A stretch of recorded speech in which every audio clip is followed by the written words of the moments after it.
I tell you what, actually, speaking of Jews controlling everything. Okay, that's the main topic of our podcast, by the way, if you forgot. The moral of the story, huh?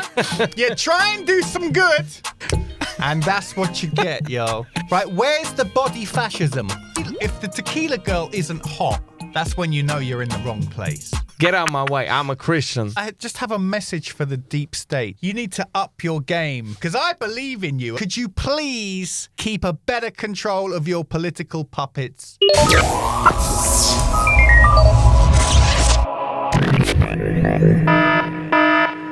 Hey, what's going on? Yeah. Oh. Yeah. My name's Kickshot and I'm doing here.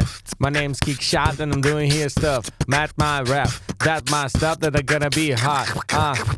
Будет дальше еще жарче. Это Kickshot, и поэтому пальчик свой поднимай вверх, говори йоу. Да, мы здесь устраиваем шоу. Да. All right, that's what we do in between takes. Yo, always, welcome to the big English stand-up, everybody. I'm here with MC Kickshot, Evgeniy Chebatkov. What's up? Yo, thanks for having me. What's Hello, everybody. Yeah, we are planning to do big beatbox opera one day. So what a great idea, beatbox opera. Hey, have you ever heard Slovakian rap? No. Is that particularly beautiful to the ear? Is it? It sounds like it could be. Yeah. Yeah. Well, when I performed in Slovakia, the guy who ruling the organization of everything, he was like, "Oh, you like hip hop, right?" I said, "Yeah." Like, you have to hear that. You have to hear how our Slovakian rap sounds like. And I was like, oh, okay. And they turned it on, and I remind how the guy... You have to hear it? You really have to? Yes. Okay. He kept repeating one phrase for all song. And this phrase was, Jebam na to, jebam na to, jebam na to, jebam na to, jebam na to, jebam na to, jebam na to, jebam na to. And I thought that this is political song, because NATO, you know, in Russian, yes. NATO. NATO. And I was like, and jebam, you can feel the word F-em, like, yeah, and like that's probably like aggression back. Yeah, that's because of you did it with Slobodan Milosevic, and we're gonna do that with you. F NATO. No, but that was not NATO. Nothing to do. Yeah, that was jebam. That's exactly what we think it is. Jebam na to. So it's different words, and we didn't give a about this. So that's actually a translation. Yeah. And when I understood that, I was like, oh, how stupid this song is. How it's just absolutely stupid. They said that's the only one Slovakian rapper they got in Slovakia. It was like only one. Yeah, and that's why he's the most famous. Yeah. And I was like, is he Slovakian? He said, no, he's Gypsy. Oh. Yeah. That's good for hip hop. Yeah, absolutely. Gypsy hip hop. Yeah. I'm interested in listening to some gypsy hip hop. I tell you the truth. Maybe that's a very old style and bad, but I have to share that. I'm still afraid of gypsies on the street. I still can accept the fact that we all people are equal. I mean, I don't feel that they're bad or something, but I just don't trust them. I always like, I better cross the road. I better just be a little bit faster. And we, a couple of days ago, whatever, just like last week, we were walking with Rasul Chabdarov on the street, and there was a little boy, like maybe 5 years old, gypsy boy. He came to us and he grabs Rasul's hand, just took it and like, give me money, please, money. And Russell just stopped. And he's like, "Where's your parents? Where's your mom? Where's your dad?" He's like, they walking on the street. Money. Give me money. And Russell took like 1,000 rubles. I'm like, gotcha. I'm a Muslim, by the way. He told him. And the boy just ran away. And I was like, what are you doing? He said, that's my investment for a future. When he'll become older, he reminds me. And he reminds me for all his life. I gave him 1,000 rubles. For all his life, he'll be so happy and thinking, wow, that's Muslim person gave me money that nobody just gives me something.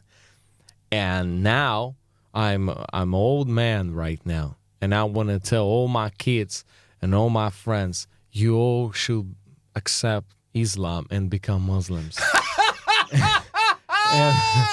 and Nice. Yeah, and Russell was like, that's my investment. That's just like popularization. Like I wanna just spread Islam and world. Okay, this idea I can understand that. Okay, if you want. And we just walking around, and then we just walking back on the same road, and the same boy in the same place he ran into us, and he grabbed me. I just took out my hand. I put it out. I said, "I'm a Christian, by the way. Get out of my way. Get out of my way. I'm a Christian." I gotta call police. I'm a Christian. And then he just ran around and grabs Russell's hand. Yeah. And Russell's like, "Hey, you remember me? I gave you money." And he said, "No, don't remember. Money." And I was like, "What do you think? What are you gonna say now, huh?" And Russell's like, "I gave you 1,000 rubles." Yeah. He was like, "Yeah, okay, give me more." Bless him, huh? Yeah. You see? The moral of the story, huh? You try and do some good, huh? You try and serve Allah, and that's what you get, yo. I'm a Christian, now get out of my way. That's what Christians do, actually. They did it all over Europe, actually, right? All over Africa. That's exactly what they did. So well done. You were really in character there. I love it. Yeah. Proper Christian soldier. I've been going to the gym, you know, like to the swimming pool a lot, you know, sometimes every day. And I noticed, so there's, I mean, you're quite an accomplished swimmer. As I understand it, there's 4 strokes, right? Yeah. Breaststroke, front crawl, backstroke, and butterfly. 4, yes? 4 official strokes. Yes. Well, I've decided there's a 5th one. Have you ever seen the 5th one? I call it the drowner. Drowner. No, Yeah, I know. It's yes. There's a type when you swim like a dog. Doggy paddle. Doggy paddle. Yeah. Right. Yeah. But the drowner is those, what is that? Is those people who are just kind of doing a mix of everything, and they look like they're gonna drown. Yeah. You know those ones. Like Yeah. I had a woman like that in front of me the other day. She's like, and I was just looking and thinking, is she about to? Is that it? Like, does she need some help? Like, you just don't understand. Does she go front or back? She's on the back, or she's normal way. Yeah, you just don't feel it. I have a message for those drowners. You really annoy the rest of us, okay? Because we don't even know what you're doing there. Please, could you learn a stroke? Just please. Drives me crazy. And another thing I wanted to ask you. Okay, so Yeah. I went into my gym, and the girl at reception, she's quite a big girl. You know, she's quite out of shape. Okay? Yeah. She didn't look great. And I'm just thinking, wait a minute, where's the How come they let her work there? I mean, this is a fitness center. Well, surely everybody should be looking really fit and amazing. Shouldn't they be shaming me into renewing my membership for another year? Everybody should look so fantastic. I should feel like shit and then go, oh, yes, please. Can you renew it for the next 20? Right? Where's the body fascism? Where's it gone? It's like me going to the dentist and the dentist reception has got brown teeth. Yeah. It's the same thing. What's going on? I mean, this is political correctness gone mad, quite frankly. That's why they put her close to the exit. Yeah. They just, Marina, you got it. 1 month, okay? Yeah. And you'll be like standing outside, just inviting people from the street. Now, maybe that's just some health problems. I don't know. Or maybe she is a lover with the owner of the club. Where's her? I should be the one feeling the shame for not being in, for not looking like an Adonis. Shit, I don't see any shame on her side. Well, I don't know. Maybe that's just the different logic they use. They just want, instead of that, they wanna feel you good when you just ride. That's why she's the first person you see. That's she. You just came to the place, and you'll see her and like, wow, I'm good. Well, I'm good. I'm not so bad. Hey, I'm not so bad. Positive psychology. Yes. Maybe that's just positive thinking. It's like when they spray a little bit of perfume, a little bit of perfume spraying into the room, or like a little bit of music playing. Can you imagine gym where everybody who's working there are just extremely fat? That would be kind of fun. And you just training your way, and he's just walking by and like stopped, like, oh man, how are you doing that? That's great. And he just, eating burger, looking at you, and like, oh, that's why we've got this shit here. I know, thinking that how this used, how you use that. Oh shit, okay. And you're like, oh, You want a chip? Yeah, maybe you, in that way, you training and you are just. You feeling how good you are, better than everybody else, and that gives you more power. So I met up with a friend of mine for a drink. A few times. It wasn't just once, and we went to this pub where they get all the waitresses to dress up in like schoolgirl. Costumes, basically little plaid mini skirts, and like little they're kind of like Japanese schoolgirls. I don't know if they're real schoolgirls. Like in Japan, they probably ask. That is what schoolgirls dress. For the rest of us, it's not. It's kind of kinky Japanese. Whatever. Okay, I'm getting. Anyway, and he's married, and his wife's had a kid, and he's maybe thing, and I just his reaction to these. It's just so simple and so clever. It's just so perfect for the married guys out there.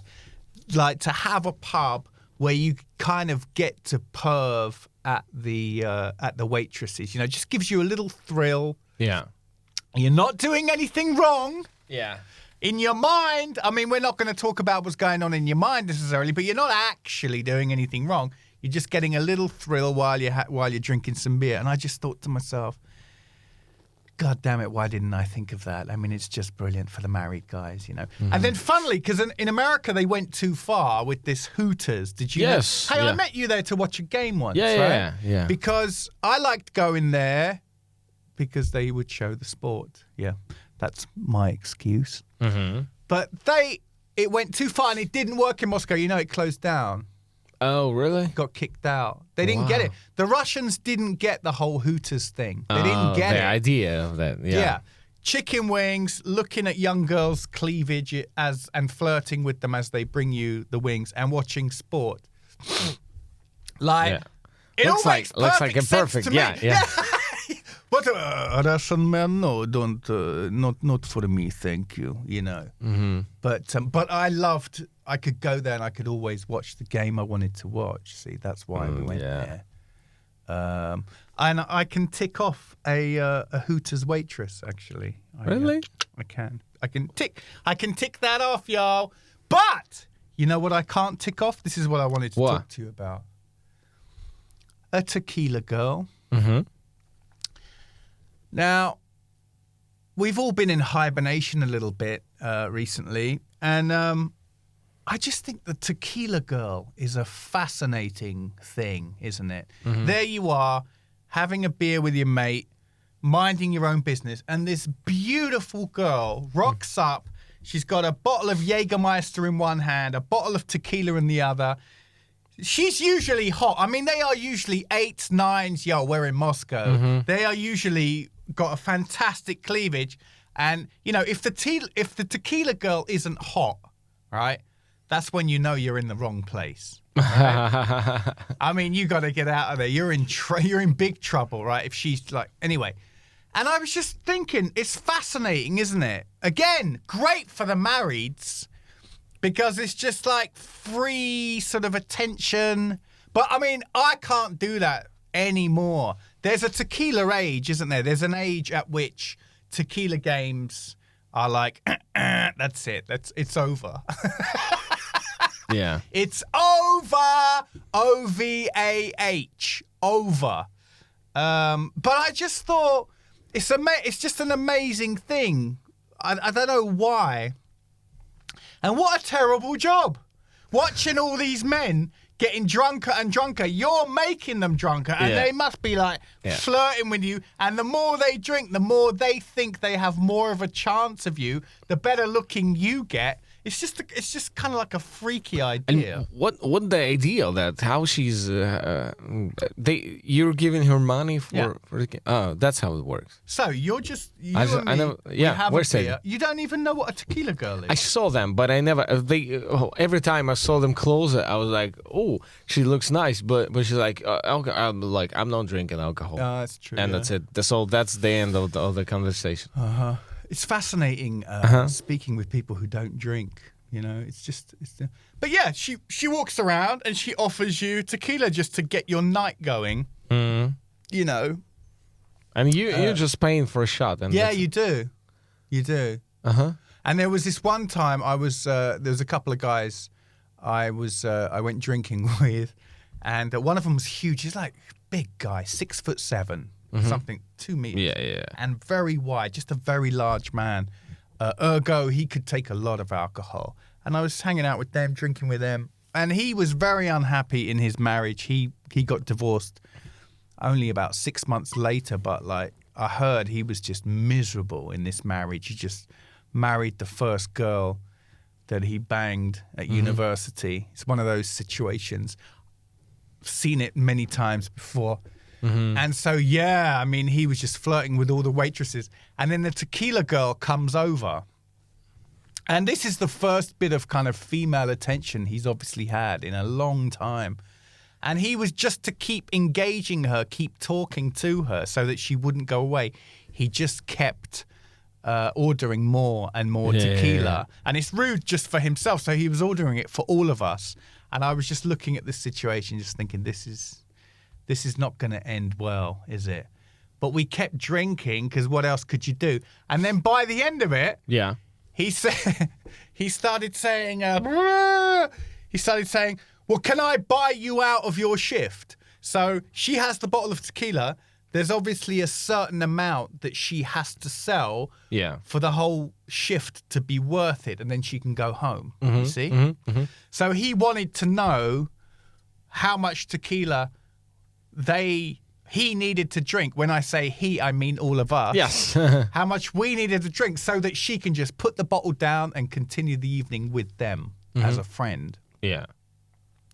And so he said, oh, right, so how many more do you need to sell? Huh? Then you can come out with us. And we're all just sitting there going like, come out where? Where are we going? Where does he think... Where I can barely feel my legs already. Where does he think we're going to go after? So he did, and he said, "Oh, okay. So you only need to sell about 12 more shots. Okay, so 3 more shots each for everybody. Then, yeah." Mm-hmm. And me and the other guy are just sitting there going, "Yeah, I mean, math." The maths is right, mathematically that's correct. But, and do you know what? He wanted to. I think we went to another bar. I remember a bowling alley. For some reason, we ended up in a bowling alley, and that's because there was a strip club next to the bowling alley, and he just kind of expected this tequila girl to want to come out and go bowling with him, and then go to a strip. Needless to say, I don't even remember what happened after that. I don't remember how I got home. Wow. I don't remember nothing.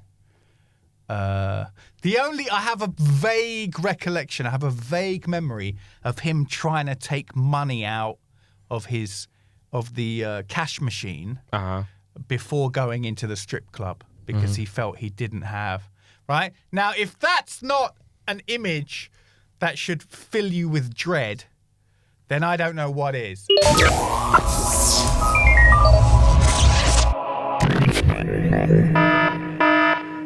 So recently I saw GQ.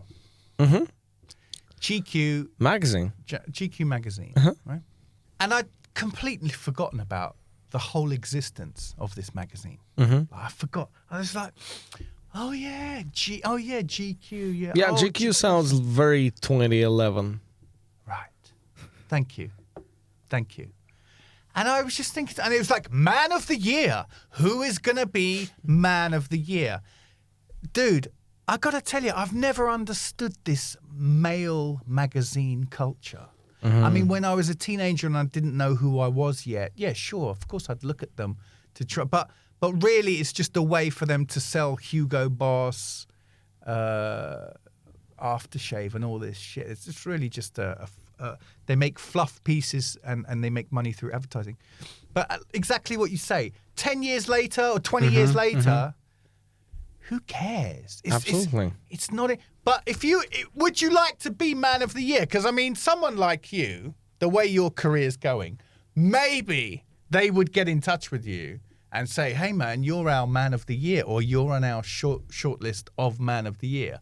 But how would that, I mean, it would be cool, actually. But I just don't know what it means. You know what I mean? Well, that means nothing. They're just their personal, their magazine's personal wish to be a part of something pop cultural. Yeah. Just to be a part of all this modern culture. Just to say, look, GQ, wow, GQ said who's going to be Man of the Year. Wow. Interesting. Wow, really? Let's put some articles about that. So I think that's more they're like, well, we've got only advertising inside. What should we put instead of it on some pages? Let's put our competition. And now a tough decision we got. We got very difficult, a lot of rivalry, but we had there. But now we decided that the Man of the Year is Morgenstern, and people like, yeah, it was, wasn't it? Was it him? No, he was a Woman of the Year. Woman of the Yeah, Woman of the Year. But you're with me. It seems completely irrelevant, all this stuff now. That's very already. That's kind of very old style, old fashioned, and I'm not. No, but I walk into the supermarket and I see it on the magazine stand, and I'm just thinking, who would buy that? Like, who is buying it? Why do they exist? And it's not that it makes me angry, but it's just a kind of, I don't understand. Like, nipanimanya. Like, what are you still doing here? You know what I mean? Do you still exist? You're still here? You're so irrelevant to me. That's how to meet, on your, to came back on your neighborhood and to see the same guy who were bullying you in the school. That's it. And you and you're just like, you're here again standing on the street like bullying some kids from the school. And it's like, well, come on. 20 years ago that was okay. Now what are you still doing here? You're an old man. And he like, today I'm gonna beat some 11 years old boy. He didn't respect me and I got his money. And you're like, okay, that's the same feeling. Dude, that is the perfect metaphor. GQ is still bullying young men. Still bullying young men. And making them feel not good enough and insecure and unsexy. Yeah. And here, buy some more Hugo Boss. Mm-hmm. Actually, I do like Hugo Boss. I do have a bottle. So.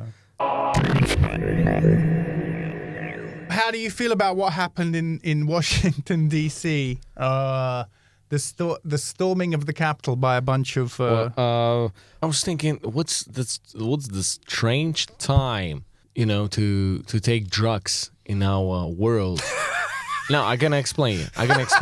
When you take drugs, usually, that gives you an opportunity to think about some crazy stuff, right? Yeah.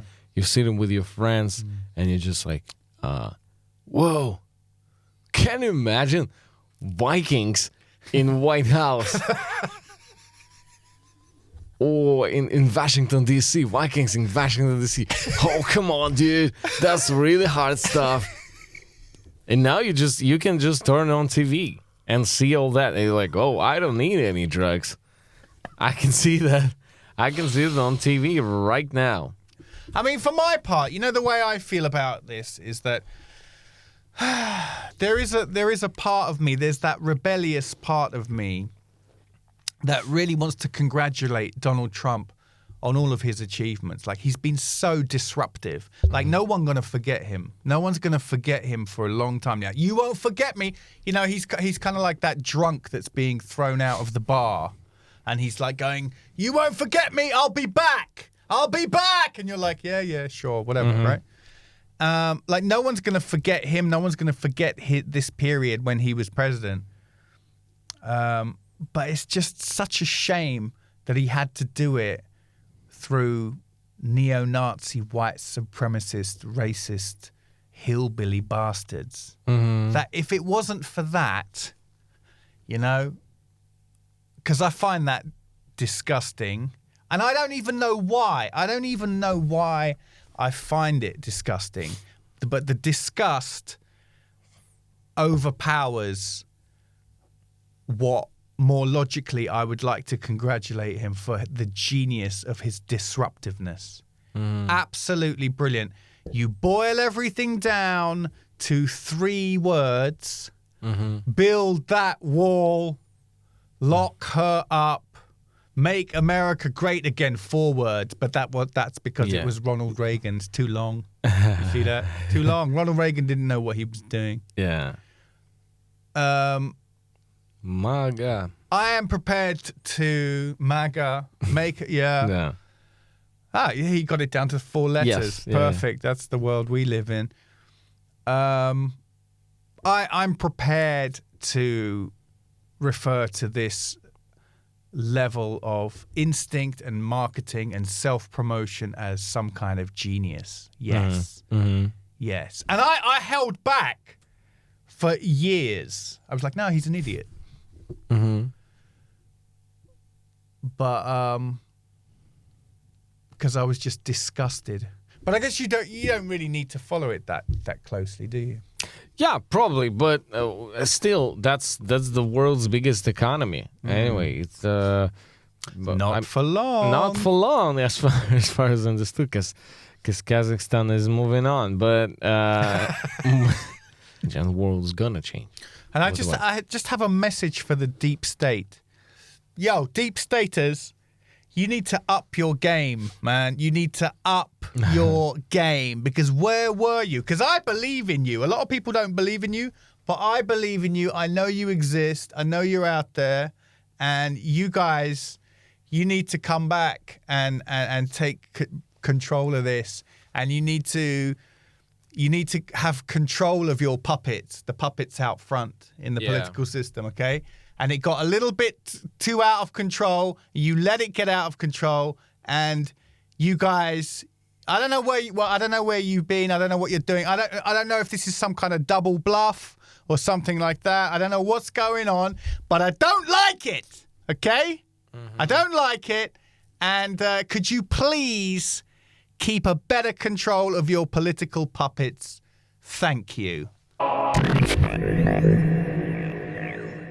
So I think the other lesson, as we're coming to the end of the Donald Trump cycle, what lessons can we learn? I think, please, I'm really begging everybody, 2 lessons, I think.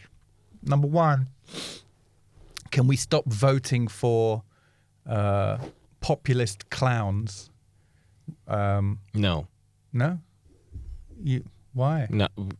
We want it. You like it? Yes, we like it. We want it. You like populist clowns? Yes. That's your thing? Yeah. That's kind of my style. Okay. Well, can I... What else? No. Can I persuade you? No. I mean, can you at least give me the opportunity to try and persuade you? No. That's the final decision. You've decided you like populist clowns? Yeah. We like it. Okay. Well, let me try the second one then. Okay. The second one is, please, can everybody pay more attention to how important the media is and the messaging and also social media, and how we really need to take control of the way information moves around, political information? Mm-hmm. Are you going to shut that one down too? Or? No, that's okay. Yo, these are... Okay, but just... Okay. But all political information in the world are controlled by KGB agents on Lubyanka. Oh, So- it's not Jewish puppet masters this time. No, that's control on Lubyanka. But where do you think Jewish masters live? Hey! There we go. Welcome to the Conspiracy Theory Today podcast with me, Steve Foreman. There is a city down the Moscow, and it's same size as Moscow, but full with the Jewish masters, and they control our minds. I tell you what, actually, speaking of Jews controlling everything. Okay, that's the main topic of our podcast, by the way. If you forgot, Welcome to the Jews Control Everything podcast. and the whole podcast just two guys just sitting like, can you imagine? It's like apples. They also control it. And there's traffic on the roads. Yeah. But basically, I love a falafel. I mean, Me too. Who doesn't? Who doesn't love a falafel? Have you ever visited this Shuk place on Novoslobodska? No. Wow. Is it good, yeah? Great one. It's just like Israeli place in the middle of Moscow. And they've got... That place is closed down, man. No. They reopened. They always were open. Probably we're speaking about different places. That's so funny because I said I asked this girl if she wanted to meet me in the Israeli cafe. Yeah. And she said no, it's closed down. But if it's still open, that means that she just didn't want to meet me. How about that? Yeah. Clever girl. All right. Huh? All right. Or she's Palestinian. No. No. No, she's one of these Russian girls who finds out that she's got a teeny weeny bit of Jewish blood. Oh. And suddenly this means she doesn't have to be Russian. Yeah. And she buys herself a little Star of David necklace and starts telling everybody that she's Jewish. And just like, I'm Jewish! Yeah! I don't have to be Russian! Woo! Fantastic! That means I'm automatically really talented and all this. And now I'm gonna... And then they start taking singing lessons and stuff like that. And, there's loads of them. I've met loads of these girls. Yeah, I can imagine. I also met, but not a lot, but sometimes. And you describing it, and it's just like, oh, yeah, that's so true. You know exactly what I mean. Yeah. If I've met a handful of girls like that, you must have met some as well. Yeah. And then they start. Some of them even get like some Hebrew tattoos on their arm and stuff, and they go and visit. And it just becomes they finally got an identity that to get behind. It's so sad. So sad. And I remember she was always reminding me that she was Jewish. Like, are you? Okay. She kept reminding you. Oh, whenever she couldn't think of anything to say, she would mention sort of her Jewishness. Like, and that is so strange because growing up in Britain, like, apparently being Jewish was terrible, but you come to Russia and being Jewish is like la la la la la la la la la. It's awesome, especially if you're a directionless young woman in Moscow. It's the best news ever. Finding out you got a drop of Jewish blood. It's fascinating. It feels blew different, my mind. and feels different in Britain. Well, in Britain, I can tell you, before I even really knew what that meant, what being Jewish was, I didn't even really understand it. I was a kid. When did we move to that estate? I would have been, I can tell you exactly how old I was, 6 or 7. This is my earliest experience. I would be walking down the street, just come out of my house and walking along the street, and the prank would be a child, one of the other kids, would throw a coin onto the floor. So, you know, when you hear the sound of a coin hitting the ground, you look down, you think, oh, you know. Yeah. And then what happens next? The kid who threw the coin goes, Jew. And I'd be looking at, and I don't even know what that means. I'm like 6, like I don't understand the connotations. And the kid who was screaming. Jew. The same age or older? Maybe a year or 2 older. And I'd just be looking at them going, what are you talking about? They're obviously calling me a bad name. So I'm just like, I'm not a Jew. And they would reply, yeah, you are. You saw that coin on the floor. You wanted to pick it up. You're a Jew. Your whole family's a Jew. Oh, come on. Really? That's my earliest experience of anti-Semitism.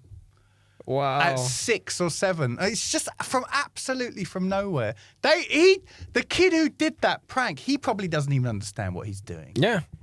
He's just found a way to be mean to someone else. Yeah. But the connotations of anti-Semitism and the fact that they are, you know, the puppet masters of the whole world and all that. Yeah. They run everything. I just love repeating it because it makes me laugh. Yeah. I'm sorry. I love that stuff. Wow. It's so weak. It's so... because I know that anti-Semitism is incredibly weak and poor. It's because I know it deep inside myself that I love to make fun of it. You see? Those goddamn puppet masters.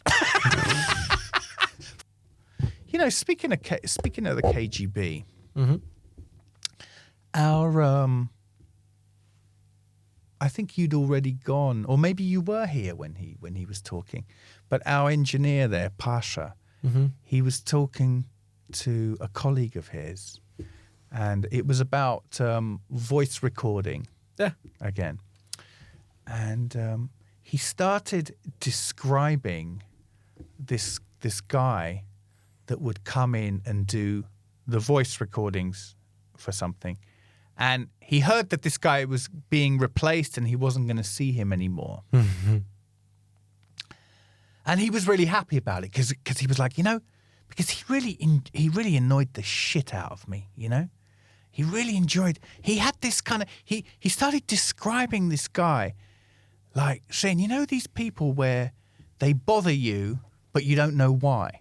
Yeah. Like, some people suck all the energy out of a room, right? You know those people? They seem to have this black hole in the center of their chest. Yes. They come into the room, like you and I, we have to be the opposite, and we do the opposite even professionally. But some people just walk in and suddenly the world becomes a darker place, right? And this is how he was describing this guy who was a voice artist, and he was so glad that he's never going to see him again, right? And then the fascinating part for me, I wrote this down because it was so interesting to me. He said he had this KGB-like manner to him. That's the first time. I've been here a long time and I've never heard it described in that way. Like that a KGB-ishness. is synonymous with somebody who just walks into a room, sucks all the energy out of it, makes everybody feel paranoid, makes everybody feel on edge, asks a lot of, and it's fascinating, asks a lot of open questions. Yeah. Well, and that person was Vladimir Putin. Hey! Hey, man. We're helping everybody get closer to VVP, get a better understanding of him. George Bush looked into his eyes and he saw his soul. Hillary believed that he didn't have one. Hey, listen, everybody has a soul. That's not fair. You can't say things like that. I've even seen him playing the piano. Yeah, but a person with no soul can't play piano. Everybody knows that. I tried playing piano. It's really hard. Of course. I found it really difficult because I've got these really small fingers. Yeah. And they're only... Everybody on our planet, he's got soul. Except Chinese, of course. But all people... What about cats and dogs? Do you give them soul? Cats and dogs? You put cats and dogs before the Chinese? That's the big question. A pretty open one. Very KGB style. Hey, KGB. So that's really, I thought that, that was kind of like a brush with the Secret Service way of looking at things. And it's not all James Bond. It's not all Bond girls, martinis, and Sean Connery and fast cars. It's actually, there's another side of it, which is soulless. There's a whole other side of it. And that's one of the things that people can't stand about Putin. They can't figure him out. That's one of the things, right? I guess all the presidents, they expected from Vladimir Putin to act as a president. But he first of all, he's a KGB agent. And only after that, secondly, he's a judo master. Yeah, black belt, judo black belt. Yeah, and the third one is already president. So you should remember that first. Okay, Zhenya, thanks for coming in. Thanks everybody for listening. Happy New Year. Happy New 2021 again. And keep it hip-hop, yo. Keep it tight. Bang, bang, bang. Take care of yourselves.